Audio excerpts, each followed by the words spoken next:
Yeah, really just excited about the fan base. 11 o'clock kick. That's early for everybody. My wife even said so, right? I mean, she was dragging the family out of the house.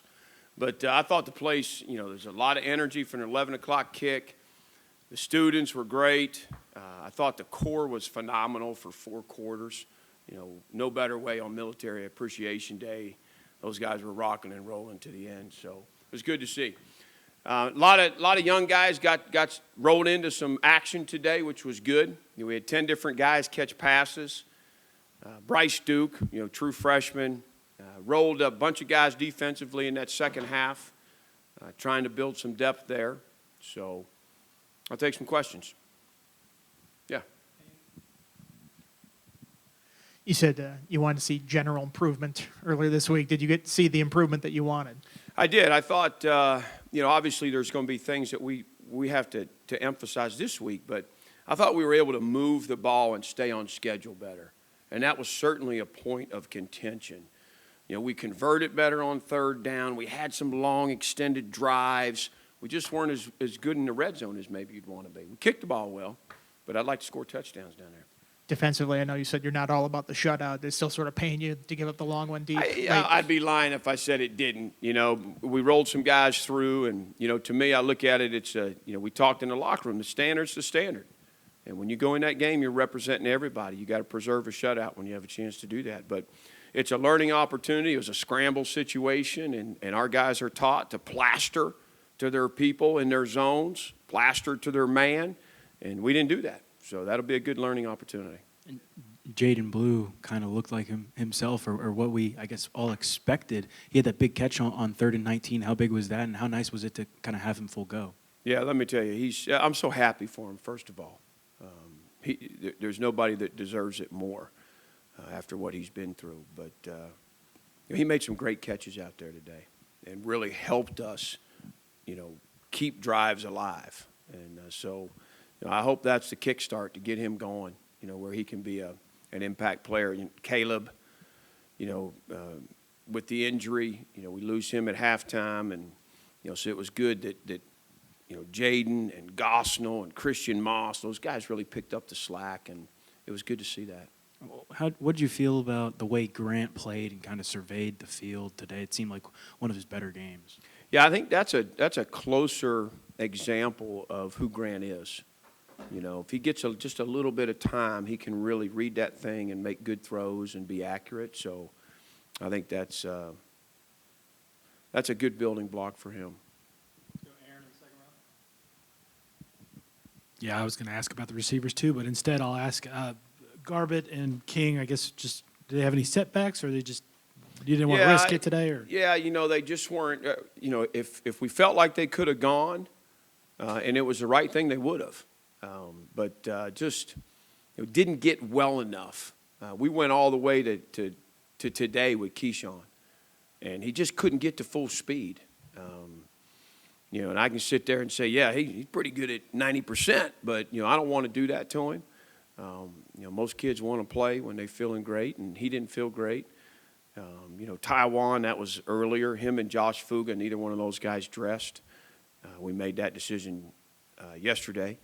But, we definitely got to get healthy and be healthy going into Thursday night. But I think there were 8 different passing targets who had at least 10 receiving yards at halftime. I mean, that was you really sprayed it around quite a bit. I mean, is that kind of the ideal? Is that what you want to see, or you prefer one or two guys step up? No, I think so. That's who we need to be, and I think that's who Grant is. It's not about a guy. It's about the right throw, and he's the kind of quarterback that can do that. Were you able to get through the game and get the guys some rest that you wanted? Is this kind of what the plan would have been, if you say in the perfect world? Yeah, I'm not sure what the snap count was on offense, but defensively the snap count was really low, and so we monitored that closely. We didn't really, we didn't want a 4-quarter game, and from a snap count standpoint defensively, they played about half of a game. We rolled some guys in that 4th quarter, and, I'm anxious to watch that film and watch some of those new guys out there. Moiston was out there. Malachi Madison at D-tackle made a tackle, and, some of those other guys. Elijah Howard was out there at corner. DJ Harvey played some extended snaps at corner and nickel. It'll be good to see. You had 3.2 yards a carry. Would you have liked to have run the ball better in this game, or is there something Wofford was doing defensively? Yeah, I would. I would like to, we got to pick up a 4th and 1, and the thing I would say is this: I don't want to take credit away from Wofford. Coach Conklin is a good defensive coach. And you look at their first 2 ball games, their defense just kept hanging in there and hanging tough. And, the Elon game was 12-0 forever. They got a good group on defense, and he's got a good plan. So, but we got to be better than that, One group you didn't sub many guys out was O-line. It looked like the starters were out there except for Silas, Bob Schick in there. Did you want them to get as many reps together to sort of get some unity there? I think we're still, we're trying to get to a place with those guys. I know Coach Rudolph feels that way. And honestly, offensive line coaches always are begrudgingly with subbing. But we also, it's about those guys playing together and feeling confident and finding the right run plays, and all that's really, really valuable right now for us.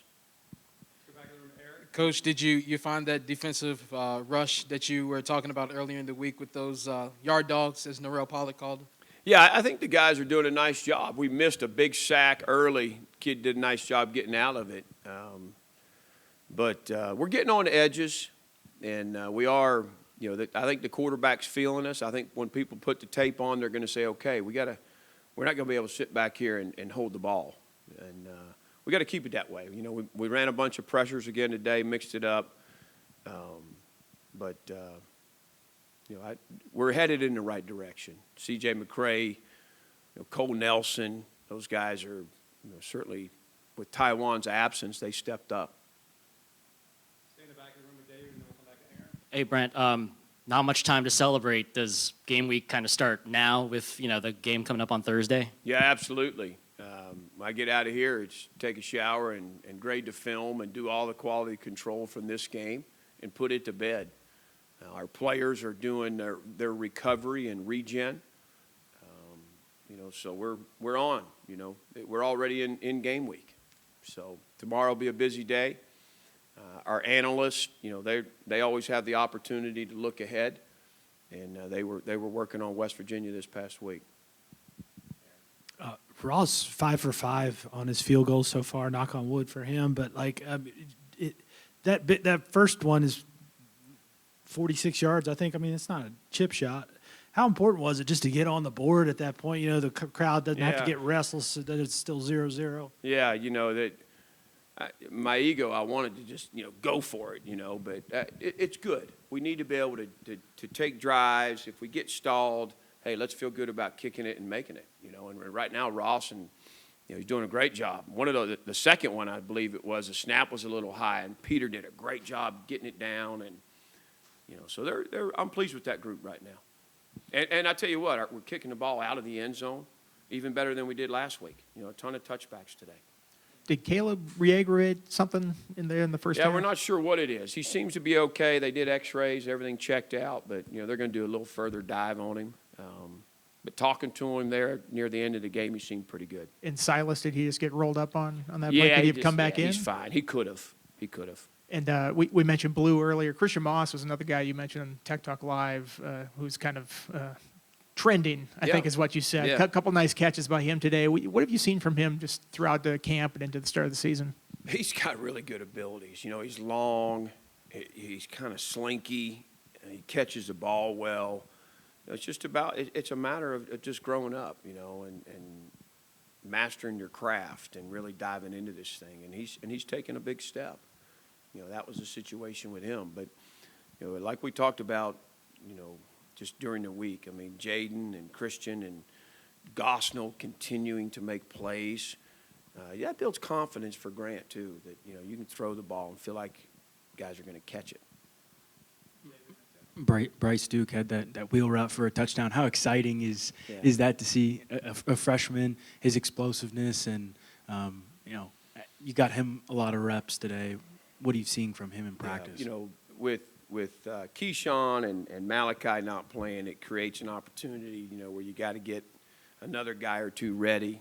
And Coach Holt did a good job coaching Bryce up. And Bryce is a smart guy. He's a student of the game. He doesn't say a whole lot. He just works. And, when that ball went up in the air, I was very confident Bryce was going to catch it. He's very consistent, and he's a guy that we're going to be able to count on, over the next couple of years. Brent, with some of those injuries that you have, what are the challenges of kind of prepping and then trying to, get some of these important pieces healthy with only 5 days instead of a normal game week? Yeah, obviously it's full-time job for Brett and his staff and the team docs. I mean, those guys got to double up on treatments and do everything they can, and we got to be mindful of how we rep them, what we do with them, to make sure there's no setbacks, to get them to the track. And then you were here in the mid-'90s when Tech and West Virginia played every year. What kind of does this game and this rivalry coming up with the Black Diamond Trophy mean to you from your previous experience? Yeah, honestly, again, for us, it's about being 1-0 this week. I mean, we got to make the corrections. We got to continue to build depth to give us the best chance to win the game. We got to come up with good plans. We have a good week of practice. To me, it's a home game. It's another opportunity for our fans to come out and support and help us do this, and for family and friends. So, it'll be a heck of an atmosphere, I'm sure, and we got to do everything we can starting today to be ready to play our best. All right, appreciate y'all. All right, guys, we'll be back. Nobody commented on the new podium? That was Mike Hazel's work right there. He's proud. We'll start at the podium with student athletes, and we're going to break down.